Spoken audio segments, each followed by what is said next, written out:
மகர ராசிக்காரர்களுக்கு விரயங்கள் அதிகம் இருந்தாலும் கூட அதற்கேற்ற வருமானங்கள் இருக்கக்கூடிய நல்ல மாதமாக இந்த மாதம் அமையும்.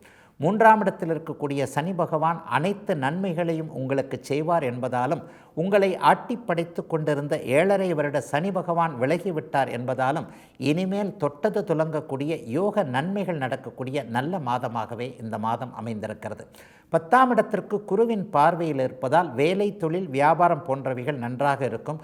குறிப்பாக ஓடிக்கொண்டே இருக்கக்கூடிய தொழில் அமைப்புகளை கொண்டவர்கள், பைக், கார், ஆட்டோ, டாக்ஸி போன்றவைகளை ஓட்டுபவர்கள், வாகன இயக்குநர்கள் எல்லோருக்குமே, அல்லது கனரக அமைப்புகளோடு தொடர்பு கொண்டவர்கள் எல்லோருக்குமே நல்ல நிரந்தரமான வேலை வாய்ப்பு, வருமானங்கள் வரக்கூடிய யோக மாதமாக இந்த மாதம் அமைந்திருக்கிறது. இதுவரை இல்லாத அளவிற்கு நட்புகளும் உறவுகளும் இனிமேல் கை கொடுக்கும். புதிய நட்புகள் உருவாகும். அந்நிய இன, மத, மொழி பேசுகின்றவரின் மூலமாக ஜூன் மாதம் நல்ல வாய்ப்புகள் கிடைக்கக்கூடிய யோக மாதமாக அமைந்திருக்கிறது மகரத்தினர் எல்லோருக்கும்.